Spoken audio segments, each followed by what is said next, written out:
Good evening, everybody. How are we?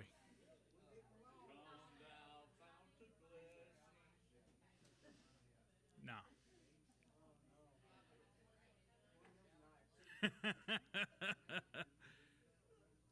We're going to sing, I will sing the Wonder Story, 537. Yep.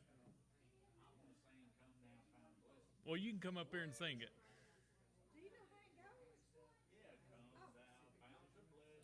Those are the only words he knows. Yeah. He just had to repeat the same first line over and over again. Well, you can read them in the book. All right, let's turn to page 537.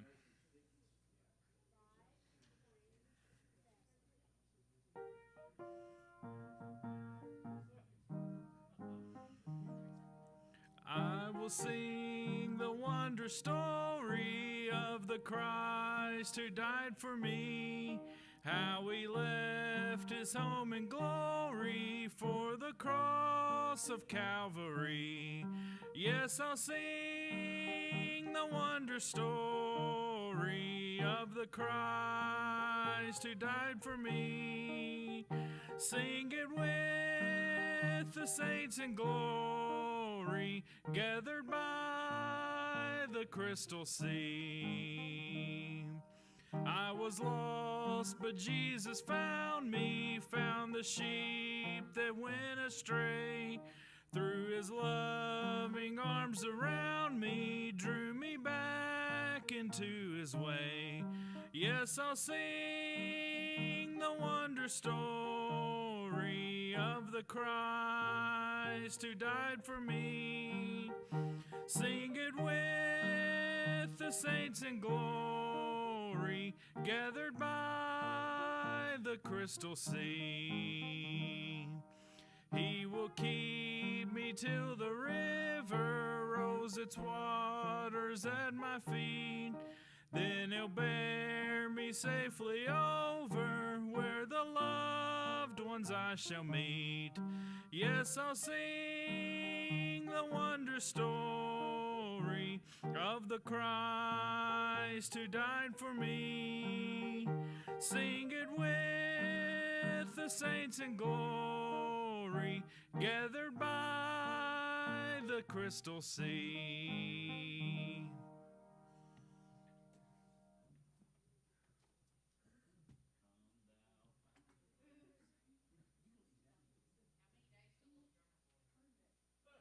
Next Wednesday. Next week? Yep. October 1st. Instead of saying amen tonight, let's say rumble bum. Yep, October 1st. Yep. I've preached two 15-minute sermons today. Well, they probably were. I ain't even got to watch tonight, so. If I only preached 12 minutes, I'd feel like I was cheating Ava, Grace, and Christina. So. Yeah, they don't know.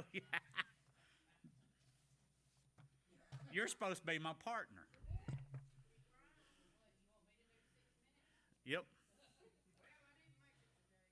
I know.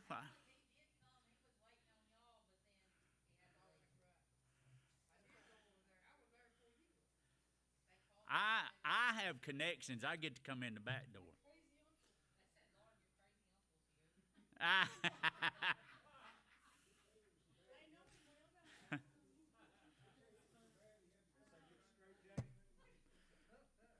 Well, today is Hope Kathleen's birthday. Hope Kathleen's birthday today. Yeah. I'm glad the school threw a birthday party today. I won't have to now. You want us to tell everybody? No, you.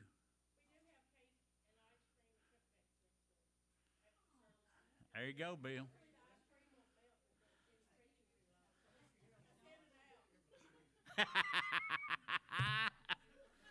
Joey Mack's doing good. Said he felt better. Oh, well, good. Tonight we're going to talk about Zechariah 9. Marty Goff, I had a big crowd this morning, didn't I? At Three Oaks. I know, heathen, quit trying to make excuses. I know he liked to tore it up trying to stop at Three Oaks.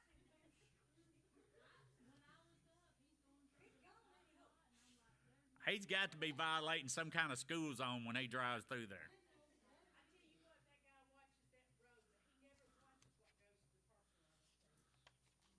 Yeah, the parking lot.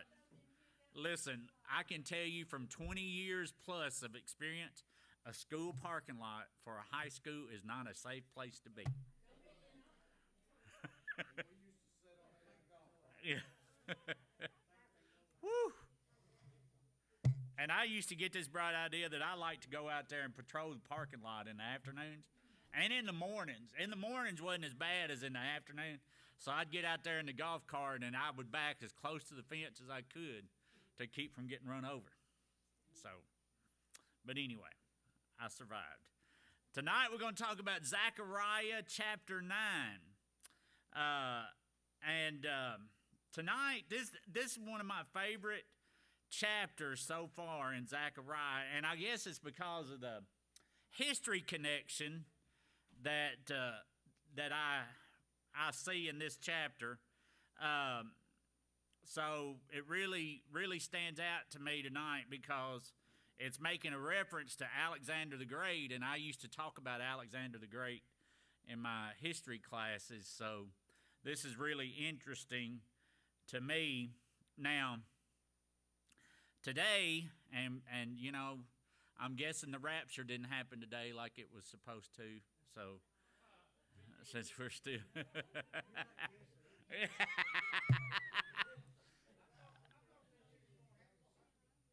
Well, they started out saying the 23rd, and then it went to the 25th, and now it's Sunday, so, yeah. So, anyway, but right now, the Lord is working through the church, and you know what? I'm going to take time out to say this, and this is really, how to say this politically correct. This has really stuck in my craw here lately. All right, and this is what it is. I don't know if y'all realize this, but you can talk to younger people who do not have the same biblical basis that we have as older Christians. And they get exposed to all kinds of nonsense. Not from the world, I'm talking about from in the guise of the church. The church. And, man, they get to talking about the rapture happening on this date because this is happening in Israel and all that nonsense. I just tell you, people that lead someone astray by false teaching, it's going to be bad for them one of these days. Right? Now, I'll teach in a minute that the rapture could happen any minute. But I wouldn't dare say when it was going to happen. Right?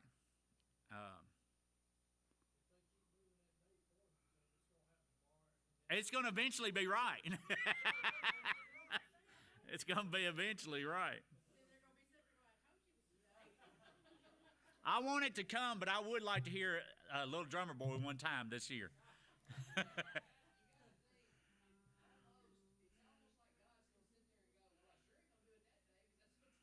You know what, Adrian Rogers, Jimmy, you know what he said? He said every time somebody says, well, it's going to happen on this day, that's just sure that it's not going to happen on that day. So, oh, man.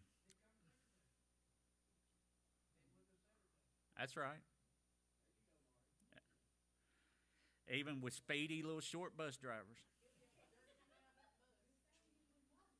No, it's a good thing he's with those kids. Woo. All right. So when the church is raptured, Bill, and that's our great hope as the church, God will turn his full attention to Israel.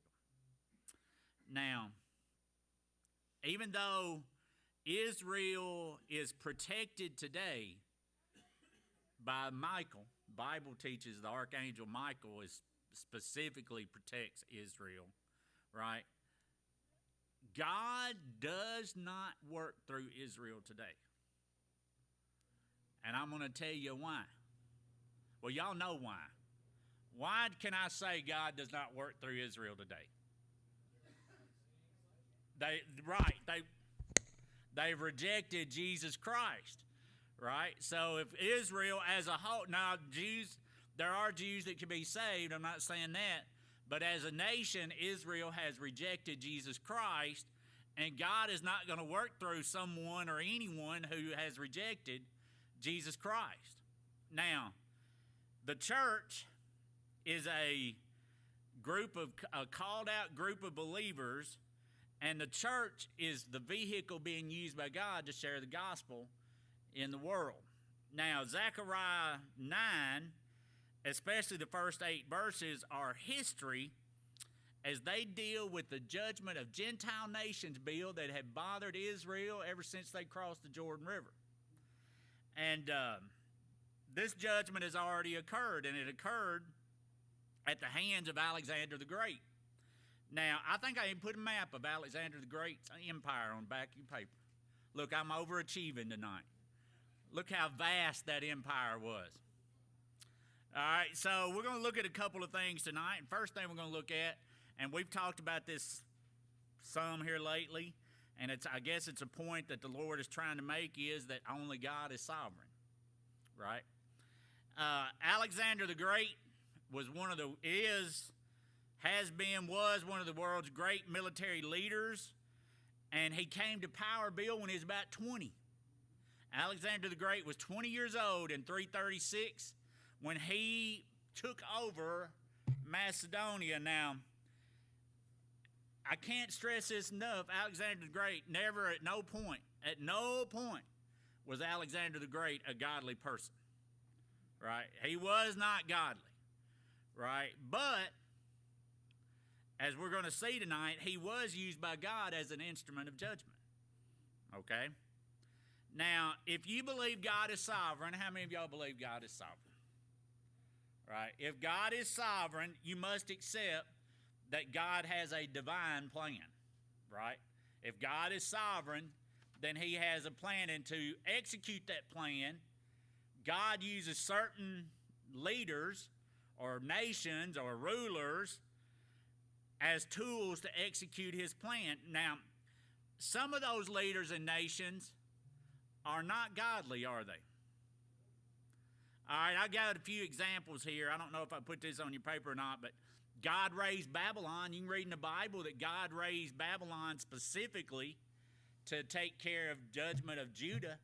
Matter of fact, that's what Habakkuk talks about in those first few verses, and God responds that he's sending Babylon to judge Judah. God raised Cyrus the Great. You can read in Isaiah, and Isaiah, written almost 200 years before, tells exactly how Cyrus the Great is going to enter Babylon and destroy the Babylonians. God allowed Rome to come to power, and God will allow in the future the Antichrist to come to power. Now, each have been used, and the Antichrist will be used as part of God's divine plan. Now, each of those leaders and nations will be judged. You look at that list I just named. Babylon, judged. Cyrus the Great, Medes and Persians, judged. Rome, judged. Antichrist will be judged, right? Even though, I shouldn't say that, Anthony, because you and I know that Cyrus was saved, right? He had a good testimony, right? So, anyway, and the reason why they're judged is because how they treated Israel, right? Even though God used them as instruments of judgment for Judah and Israel, how they treated Israel causes them to be judged, right? That gets you scratching your head sometimes, doesn't it? Now, with that being said, here are two questions I jotted down that popped into my head, and you may have them too, because this really is serious, or really something that popped in my head. I don't know how serious it is. First question is, why does God operate like that? I was looking at Billy down here when I was just saying that, and he was just scrunching up his face, and he was just, why does God operate like that? And why does God use nations to conduct his divine plan? Well, I have a theory. Can I share my theory? Well, we do though, don't we? All right, here's the first part of my theory. God is God, and he can do whatever he wants. And I have no right to question his methods, right? And second, and I really do believe this, and this is something I've studied quite a bit here lately in the last couple of months. God is honoring his covenant people's request. I believe this is one of the most important passages that I'm about to share, and I'm not going to read all of it, but to me it shapes Israel's history from this point forward, from what Israel wants God to do. Okay? And it's 1 Samuel chapter 8, and this is what the verses say, some of the verses. Then all the elders of Israel gathered together and came to Samuel at Ramah and said to him, Look, you are old and your sons do not walk in your ways. Now make us a king to judge us like all the nations. But the thing displeased Samuel when they said, Give us a king to judge us. So Samuel prayed to the Lord, and the Lord said to Samuel, Heed the voice of the people and all that they say to you, for they have not rejected you, but they have rejected me, that I should not reign over them. And from that point forward, you can look at Israel's history. God uses nations and kings to judge Israel and Judah. And the reason being is that they wanted to be like everyone else instead of being obedient to what God said. And as we talked about Sunday night, they made a covenant with God that they were going to be obedient and do what he said. But they didn't want to do what God said. They wanted to be like everyone else, right? Israel wanted a king to be over them. They wanted to be like the other nations, so God honored their... Now, if you read all of 1 Samuel chapter 8, you're going to see that God tells them exactly what having a king was going to cost them. As far as taxes, as far as their young men and women being used in serving the king, God tells them exactly what having a king was going to cost them, when all they had to do was choose obedience to God. But mankind has trouble choosing obedience, right? We know that from our old great-granddaddy Adam, right? I guess Israel learned a lesson. You better be careful what you ask for. Now, here's something that you have to consider about my old buddy Alexander the Great. If you look at that map, his empire stretched from Greece and the Balkans all the way to India. Now, that's a far piece of land. It included the Middle East down to North Africa. It was a vast empire. Now, what Alexander the Great did that you might find interesting, he tried to, like when they invaded an area, he wanted his men to intermarry, right? So he created loyalty within the areas that he invaded, right? He didn't care if his men had 15 wives. He just wanted them to intermarry in those local areas. Marty Goff, you signing up for that? Yeah. Now, God chose Alexander, and like I said, Alexander was never a godly man. As a matter of fact, I say it like this: the only God worthy to worship to Alexander was Alexander. I mean, we know a lot of politicians like that today, don't we? Right? Now, Zechariah gives us a laundry list of nations who were judged by God through Alexander the Great. Now, verses 1 through 8 and for time's sake, because I don't want my ice cream to melt over there, I'm not going to read the verses, but I'm going to summarize the verses for you. If you read Zechariah 9, 1 through 8, you're going to find these nations and peoples that were judged by God through Alexander.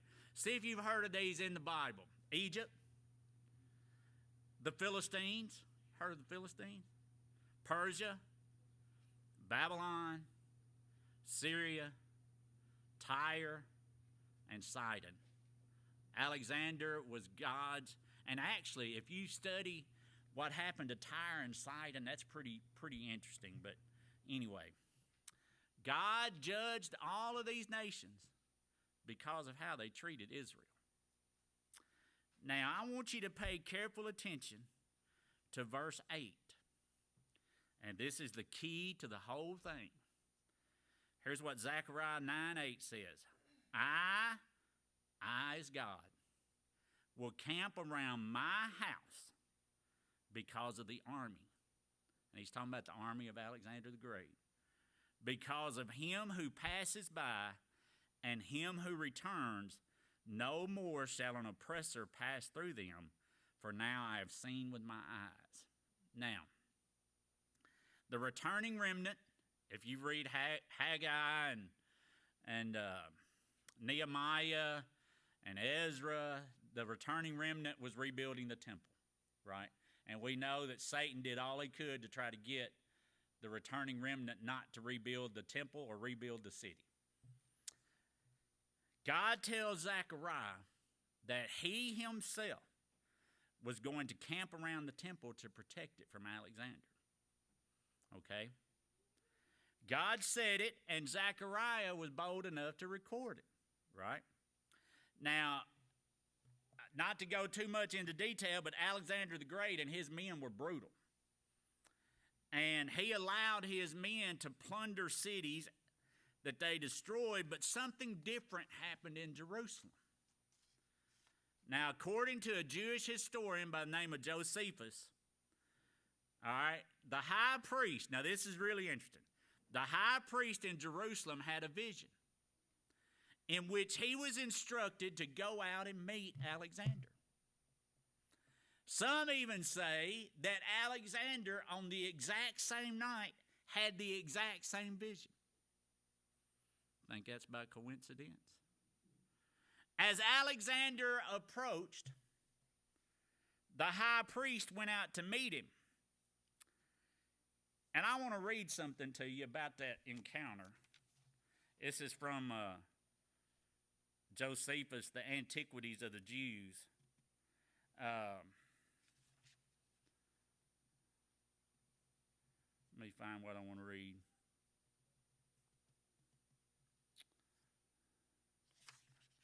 And when he understood that he was not far from the city, he went out in procession with the priest and the multitude of the citizens.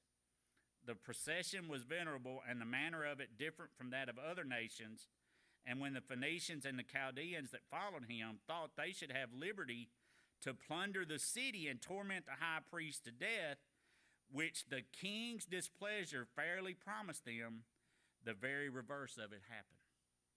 The people with Alexander the Great wanted to kill the high priest and destroy the temple, and Alexander the Great would not allow them to do so.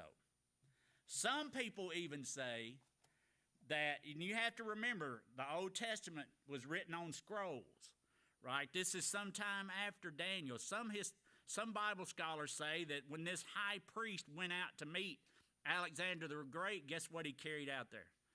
Daniel's scroll. And the high priest showed in Daniel's scroll where Alexander the Great is talked about. Right? Now, I, for one, believe that is totally possible. Right? Because I believe God is sovereign and he's going to carry out his plan. Right? Now, here's the interesting thing.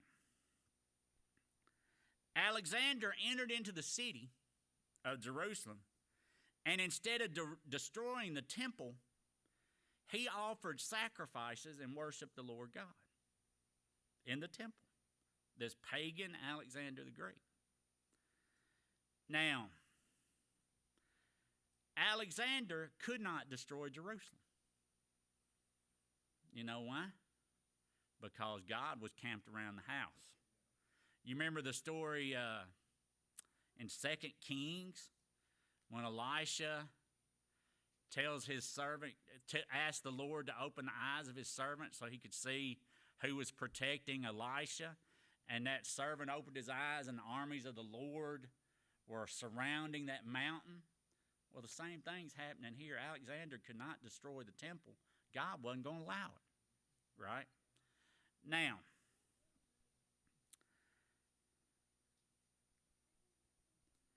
Alexander, one of the most brilliant men in history, he was vicious, he was ruthless, he was brutal, but he could not destroy Jerusalem. Alexander the Great is one of the few men in history that never was defeated, never was deterred, never was stopped, except for one time, right? God was camped around the house. Now, don't get the wrong idea. Just because Alexander offered sacrifices and worship, he was not a godly man. He was used by God, but he was a cruel, brutal, arrogant man. On the night he died in Babylon in 323 BC, it is recorded that Alexander, in a drunken stupor, wept and said, "I have no more worlds to conquer." Right? He was all caught up in himself. Now, I'm sure most of you have heard that, but he said that as he was lying there, dying as a drunk with a destroyed liver at 33 years old, 33 years of age. He was remarkably brilliant, yet he rejected God because he was his own God. According to Alexander, the world belonged to him, but the world belongs to no man. The world belongs to God. Yet God still used him.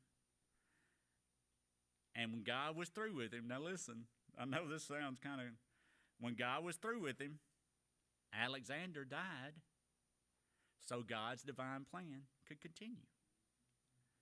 Right?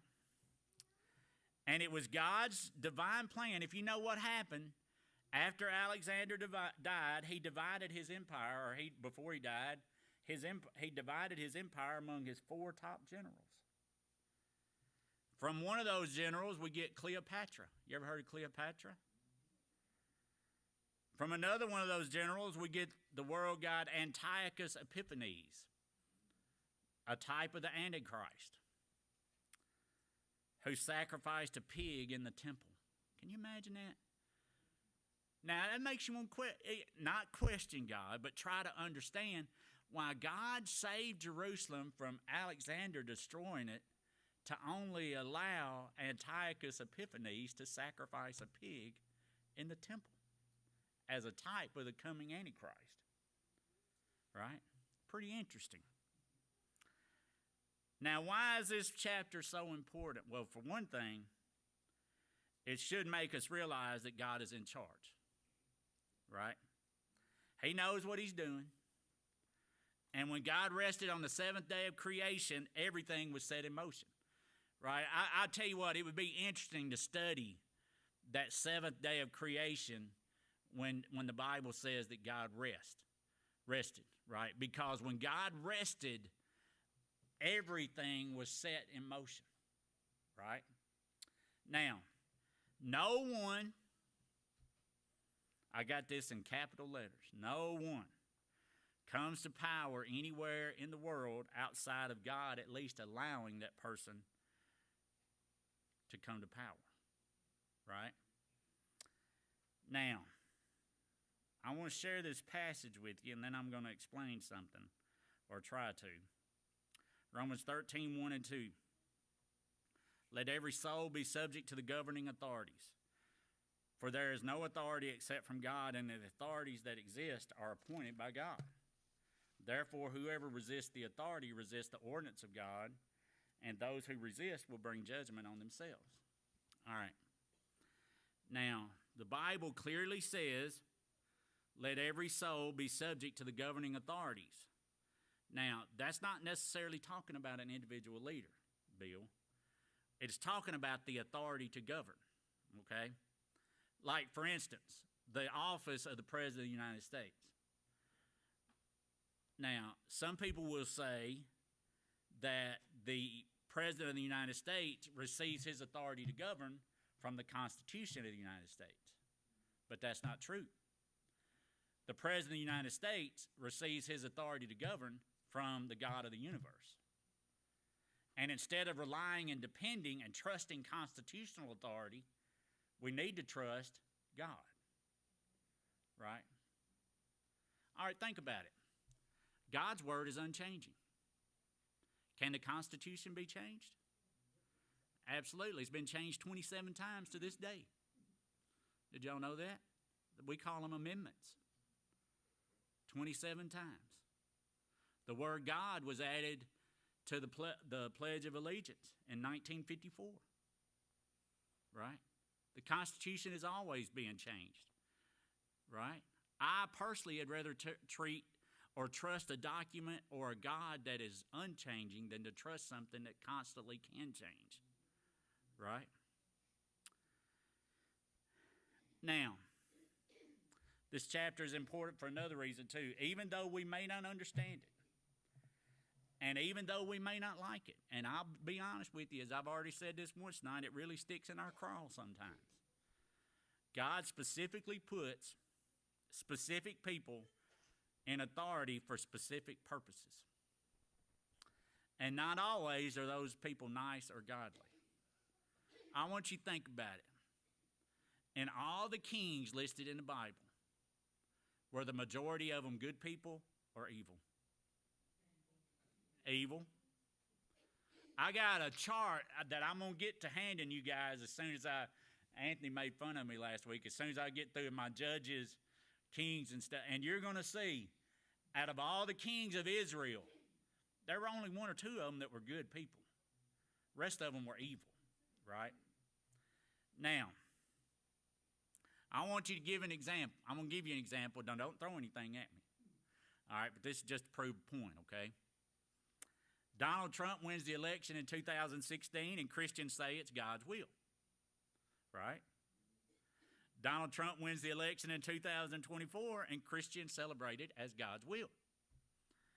Joe Biden wins in 2020, and Christians say the election was stolen. You can't have it both ways, right?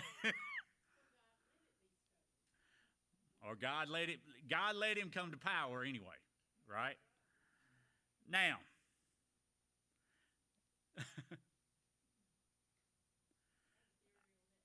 okay, we'll share it with me after. You can share it now if you want to.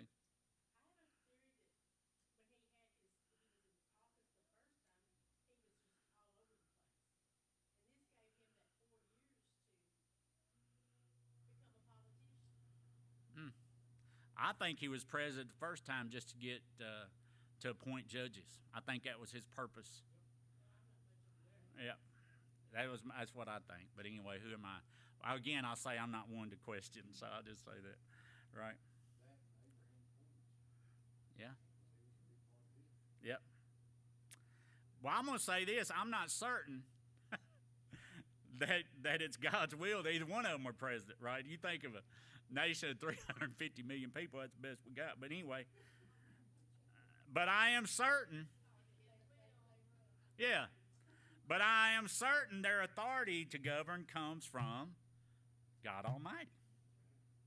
Charlie and I had a good conversation about this yesterday. And God will use the authority he has given them to implement his divine plan. Now, if Alexander realized God's plan for Jerusalem. Now, this is a pagan. Alexander the Great was a pagan. Yet he understood God's hand in protecting Jerusalem, right? Why do we, and I include me, Why do we have so much trouble understanding how God or God's sovereign hand in the nations? Right? If God is sovereign, Miss Anita, and God has a divine plan, He is and He does, then it's obvious that His hand in some capacity is at work in the nations. Right?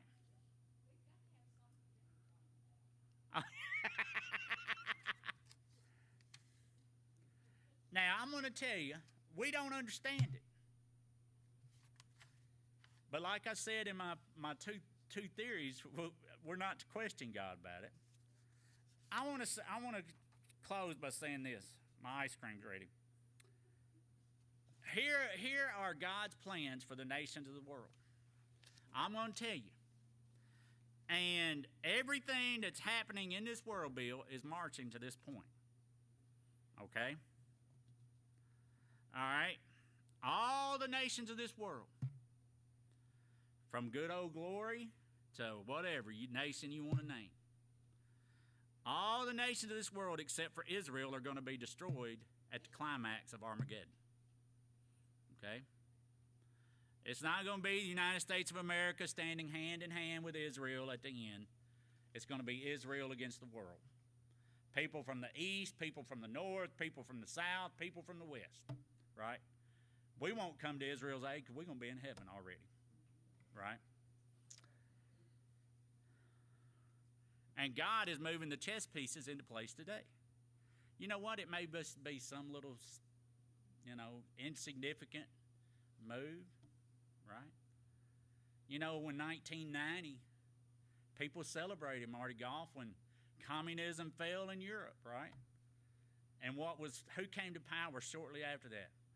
A guy by the name of Vladimir Putin, about 20 years after that, who has far worse intentions than even communist Russia had, right? All right, a couple weeks ago,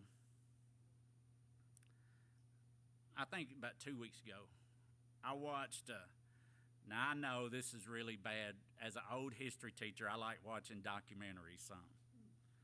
All right, I just can't resist it, and I Hope and Colin don't like it, and they fuss at me, Hope. But anyway, I'm trying to educate the girl. And you know what I watched? I watched a documentary about the Six-Day War in 1967. Now, if you know anything about it, you know that Israel defeated Egypt, Jordan, and Syria in 6 days. Right? I believe that Israel's intention during that campaign was to claim all the land God had promised them through Abraham. I really do believe it. But it was not God's time for them to do it. Right? So God, and if you study it, and I didn't know this, you'll find out that the United States and the Soviet Union pressured Israel to stop the attack. Right? Now, if you study that war, you're going to see in a matter of 3 hours, Israel had completely destroyed the modern Egyptian Air Force in 3 hours. And the Egyptian army fell within 2 days. Now, the United States government tried to keep this quiet. Did you know in 1967, in this 6-day war, there was an American ship that was sunk in the Suez Canal by Israeli bombers? Now, ain't that something? Yeah. Right? But anyway, it wasn't God's time. Bill, God's got a calendar, it just wasn't time. I mean, if they would have fought for 2 weeks, they would have had everything from the Nile to the Euphrates. Now, Israel is going to have that land when God says it's time for them to have that land. In the end, the only nation remaining will be Israel. And Israel will have as its king the King of Kings and the Lord of Lords. And he will be ruling and reigning from the throne of David in Jerusalem. And here's what the Bible says. Of the increase of his government and peace there will be no end upon the throne of David over his kingdom, to order it, to establish it with judgment and justice from that time forward, even forever. The zeal of the Lord of hosts will perform this. It's just a matter of time, but it is going to happen. Now, what is happening today in this world is leading the nations of this world to that foregone conclusion. And actually, we're going to talk about this in a couple weeks, but actually, what should concern us more than what's going on in the nations of the world is how fast false teaching is spreading, right? That is far more alarming than what's going on in the world among the nations, right? I know the warning that God gives about adding to what he says about salvation or what he says about other things, and that's far more alarming to me. Only Israel will survive. And y'all know what my old buddy Habakkuk says, right? If God were to tell us today, look, this is what I'm doing, we wouldn't believe it anyway, right? God has told us what he's doing, and we still have trouble wrapping our arms around it. What we need to do when something happens in the world, we don't need to try to pigeonhole it into some kind of prophetic calendar like these people have done for 2 months, saying that the Feast of Lights was going to be the rapture. They were trying to pigeonhole something that has gone on in Israel forever into saying that that's going to be the last thing that happens before the rapture. And people all over the world, Bruce or somebody, I don't know who it was, somebody was telling me, no, it was you, this squirrel up here. This squirrel was telling me that on the 23rd, that was yesterday, right? People were selling their cars and quitting their jobs all over the world because they thought the rapture was going to happen. Right? That's pigeonholing, trying to put something in God's plan that's not there. Right? God has a timeline in mind, and he's working on it. Right?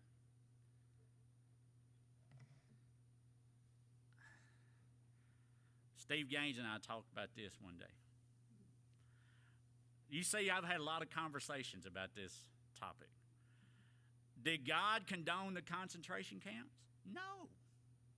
He did not condone the concentration camps. And those people are going to pay. Those camps were pure evil. I studied this woman. I watched a video on her here a while back. Her name was Irma Gracia. She was a female guard in the concentration camp, in one of the concentration camps, in charge of female inmates. And she was hung after World War II because they believed that she personally killed over 20,000 people in 7 years in the final solution. Personally, right? Hell is going to be a special place for Irma Gracia. And when they hung her, she said, I have no regrets. Right? Now, God did not condone that, but God used that situation to get Israel into Palestine. Right? And he used the United States of America to make sure Israel got into Palestine. And from there, on God's schedule, Israel will claim from the Euphrates River to the Nile River to the Mediterranean Sea. When that's going to happen, I don't know. I just know it's going to happen. Right? Amen. Anybody got anything you want to say? Deborah, that was a good point you made. I have to give you credit. Anthony said, don't give her credit so fast. It's good to say it's just a theory, right? All right, anybody have any prayer requests? I was asked, Miss Marge is not doing very well. I think Miss Marge may have overdone it Sunday a little bit, but hopefully the Lord will take care of her and she will get better and able to come back with us Sunday. Any other prayer requests? Brittany, be with Brittany and the baby. I know Hope and some of the other ones can't wait to get that baby in church.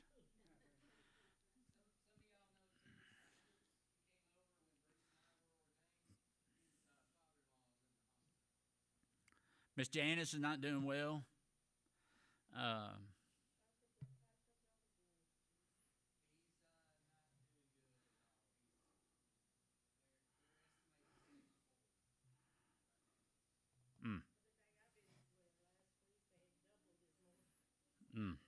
Yes, sir.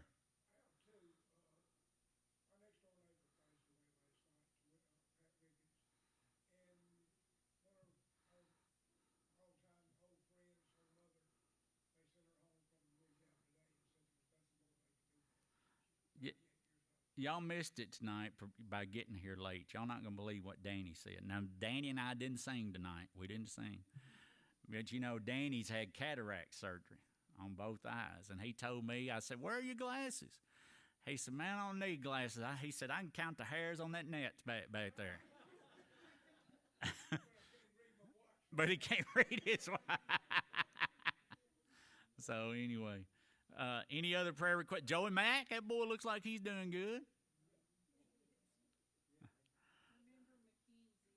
Oh, yeah, Mackenzie has got a 7-millimeter kidney stone stuck, and she's pregnant, and they really can't do anything.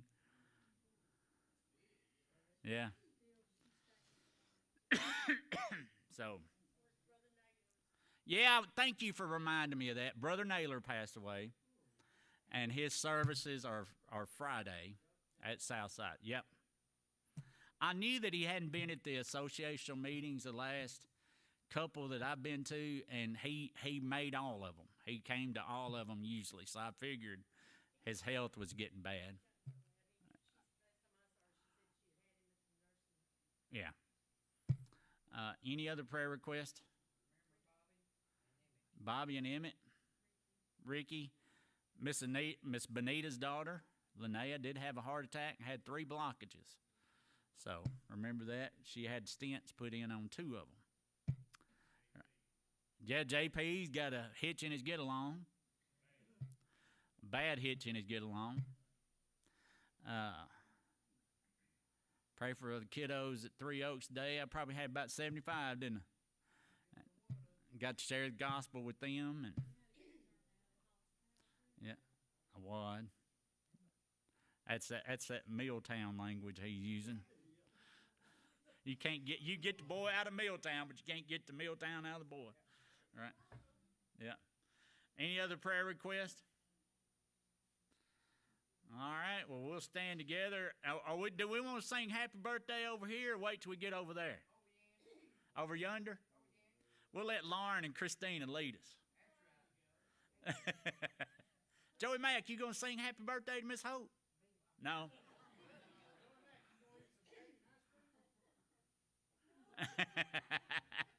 All right, let's stand together and we'll be dismissed. Brother Terry, would you dismiss us?